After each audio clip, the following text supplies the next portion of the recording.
రోమిలికి రాసిన పత్రికలు మనం చదివితే ఆదామును బట్టి సమస్త మానవాళికి ఈ పరిస్థితి సంతరించింది అని అంటే దేవుని వాక్యంలో నుంచి మరొక మాట మనం చూస్తాం. మనం ఎక్కడ దాక్కోగలం? 139 కీర్తనలో కీర్తనకాడు అంటాడు, నేను ఆకాశం ఎక్కిన భూమి దిగంతాల వరకు వెళ్ళినా నువ్వు అక్కడున్నావు. నీ సన్నిధి నుంచి దాక్కోవడం, నీ ఆత్మ నుంచి తప్పించుకోవడం నా వలన కాదు. అవును, ఇది వాస్తవమైన సంగతి. తిరిగి దేవుడు తన ఏళ్ల భయభక్తి నిలిపినట్లుగా, తన మహిమని ఇచ్చినట్లుగా, తన జీవాన్ని ఇచ్చినట్లుగా క్షమాపణ ఆయన అనుగ్రహిస్తూ ఉన్నాడు.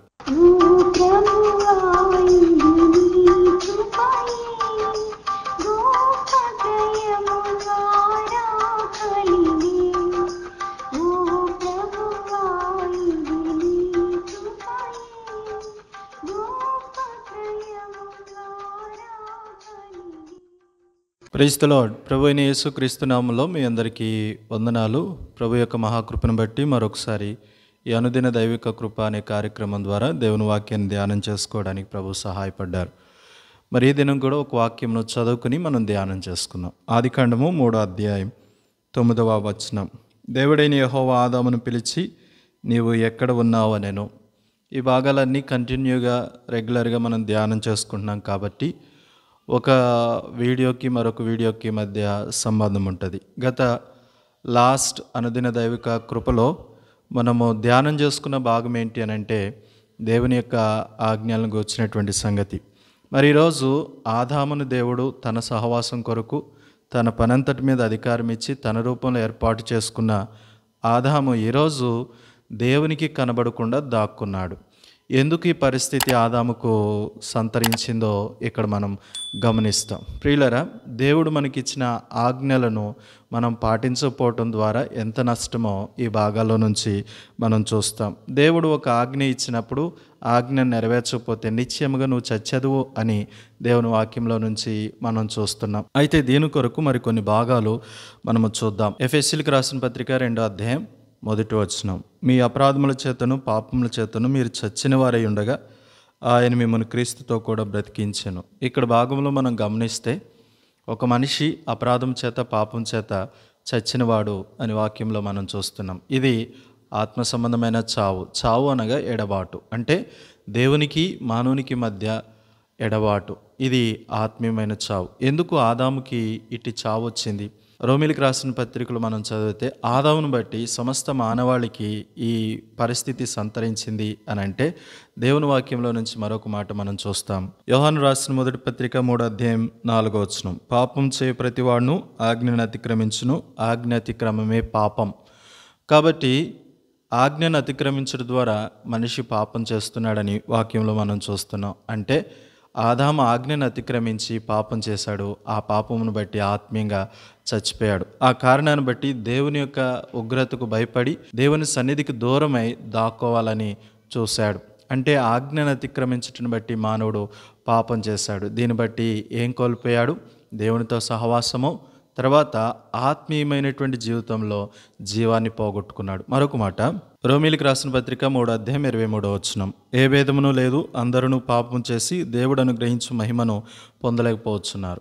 ఇక్కడ కూడా మనం చూస్తున్న మరొక మాట ఏంటంటే దేవుని మహిమను కూడా పోగొట్టుకున్నాడు. ఆదికాండం 3వ అధ్యాయం 7వ వచనం. అప్పుడు వారిద్దరు కన్నులు తెరవబడెను, వారు తాము దిగంబరులమని తెలుసుకుని అంజూరపు ఆకులు కుట్టి తమకు కచ్చడములు చేసుకుని. ఆదామును అవ్వను దేవుడు సృజించిన తర్వాత దేవుడు వారికి ఏ వస్త్రాలు ఇవ్వలేదు. వారు దిగంబరులుగానే ఉన్నారు. కానీ ఎప్పుడైతే వారు పండు తిన్నారో అప్పుడే వారికి తెలిసింది ఏంటి అని అంటే మేము దిగంబరులమని. అంతకుముందు వారికి అది తెలియదు. వారు మహిమతో నింపబడ్డారు కాబట్టి ఆ దిగంబరత్వాన్ని వారు కనుగొనలేకపోయారు. ఎప్పుడైతే దేవుని ఆజ్ఞను అతిక్రమించి పాపం చేశారు, మహిమను పోగొట్టుకున్నారు, అప్పుడు వారు దిగంబరులమని తెలిసి సిగ్గును కప్పుకొనుటకు, దేవుని ఉగ్రతకు దాగుకొనుటకు ఒక చెట్టును ఆధారం చేసుకున్నట్టుగా మనం చూస్తున్నాం. ప్రియులారా, మరి ఈరోజు మన జీవితాల్లో ఆలోచన చేస్తున్నాం.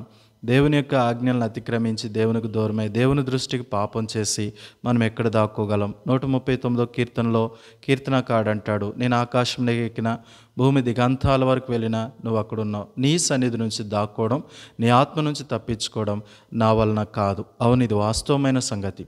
కాబట్టి మేలైన సంగతి ఏంటి అని అంటే, మన పాపములను విడిచి మన పాపములను ఒప్పుకొని ప్రభు చెంతకు రావడమే. అందుకే యేసుక్రీస్తు ప్రభు వారి ద్వారా సమస్త మానవాళికి క్షమాపణ అనుగ్రహించబడి ఉన్నది. 130వ కీర్తన 4వ వచనం, అయినను జనులు నీ యందు భయభక్తులు నిలుపునట్లు నీ యొద్ద క్షమాపణ దొరుకును. తిరిగి దేవుడు తన ఏళ్ల భయభక్తి నిలుపునట్లుగా, తన మహిమని ఇచ్చినట్లుగా, తన జీవాన్ని ఇచ్చినట్లుగా క్షమాపణ ఆయన అనుగ్రహిస్తూ ఉన్నాడు. కాబట్టి ప్రభు దగ్గరకు వచ్చి మన పాపం విషయమై, అపరాధం విషయమై క్షమాపణ కోరుకుని క్షమించబడుట తప్ప ఉత్తమమైన మార్గం మరొకటి లేదు. రోమీయులకు రాసిన పత్రిక 6వ అధ్యాయం 23వ వచనం, ఏలైనగా పాపంలో వచ్చి జీతం మరణం, అయితే దేవుని కృపావరం మన ప్రభు అయిన క్రీస్తు యేసునందు నిత్య జీవం. యేసు క్రీస్తు ప్రభు వారి ద్వారా మనకు నిత్య జీవం అనుగ్రహించబడుతుంది. కాబట్టి ఈ మాటలను బట్టి మనం ఆలోచన చేస్తున్నాం. ఆదాము తప్పు చేసి ఆ రోజు ప్రభు ఉగ్రత నుంచి తమ సిగ్గును కప్పుకొనుటకు తమ భయమును బట్టి ఆకులను కట్టుకోవడం, చెట్ల చాటు దాక్కోవడం చూసాం. అయితే దేవుని ఉగ్రత నుంచి కానీ, దేవుని కనుదృష్టి నుంచి కానీ ఆదామును తప్పించలేకపోయాయి. ఈరోజు చాలామంది చాలా సంగతులు ఎందుకు దాక్కుంటున్నారు, ఎన్నో వాటిని ఆధారం చేసుకుంటున్నారు. అయితే అవేవి మనుషుని యొక్క అపరాధాల నుంచి విడిపించలేవు. మనుషునికి దేవుడిచ్చే ఉగ్రత, అది రోమీయులకు రాసిన పత్రిక 1వ అధ్యాయంలో మనం చూస్తున్నాం. సమస్త భక్తిహీనత మీద దేవుని ఉగ్రత పరలోకం నుండి దిగివచ్చుచున్నది. ఆ ఉగ్రత నుంచి తప్పించుట వాటి తరము కాదు. కాబట్టి మరి ఈ వాక్యం ఎరిగి ఎవరైతే ప్రభు యొద్దకు వచ్చి క్షమాపణ కోరుకుంటారో, తిరిగి సమకూర్చబడతారో, నూతన జీవితాన్ని ప్రభు అయిన యేసుక్రీస్తు ద్వారా ఆరంభిస్తారో అట్టి మనుషులు ధన్యులు. అయితే మరి ఈరోజు నిన్ను ప్రశ్నిస్తున్నాడు దేవుడు. ఏమనో తెలుసా? నువ్వెక్కడున్నావు? ఆదామును ఆ రోజు ప్రశ్నించాడు, అప్పుడు ఆదాము చెట్టు చాటును దాక్కున్నాడు. మరి ఈరోజు నిన్ను ప్రశ్నిస్తున్నాడు, నువ్వెక్కడ దాక్కున్నావు? దాక్కునడు ద్వారా ప్రయోజనం లేదు, ప్రభు చెంతకొచ్చుడు ద్వారా ప్రయోజనం ఉంది. దాక్కోవద్దు, ప్రభు చెంతకురా.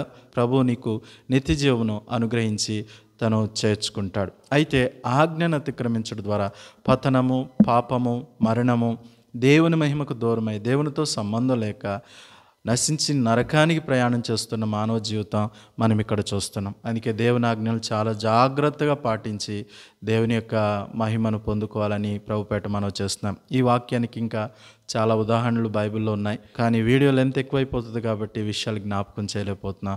ప్రభు చిత్తమైతే రానున్న భాగాల్లో మరికొన్ని సంగతులు నేర్చుకుంటాం. ప్రార్థన చేసుకుందాం. ప్రేమ కలిగిన ప్రియ పరలోకపు తండ్రి, దయగలిగిన దేవా, వందనాలు. ఈ ఉదయకాల సమయంలో మీరు మాకు ఇచ్చిన గొప్ప తరుణాన్ని బట్టి స్తోత్రాలు. ఈ దినం కూడా ఒక వాక్యమును ధ్యానం చేసుకునే కృప మాకు ఇచ్చినందుకు స్తుతిస్తున్నాం. ధ్యానం చేసుకున్న భాగంలో నుంచి నేర్చుకున్న సంగతులను మేము ఆధారం చేసుకుని నడుచుకున్నటకు సహాయపడండి. దేవా, తప్పిపోకుండా నీ సన్నిధికి దూరమై మేము వేటినో ఆశ్రయించి నష్టపోకుండా సహాయపడవలసిందిగా వేడుకుంటూ రానున్న మా ధ్యాన భాగాలన్నింటినీ ఆశీర్వదించమని, సమస్త మహిమ నీకు ఆరోపిస్తూ ఈ దినమంతట్లో కావలసిన నీ కృపను అనుగ్రహించమని కోరుకుంటూ యేసుక్రీస్తు నామంలో ప్రార్థించి అడిగి వేడుకుంటున్నాం మా తండ్రి, ఆమేన్. మంచిది.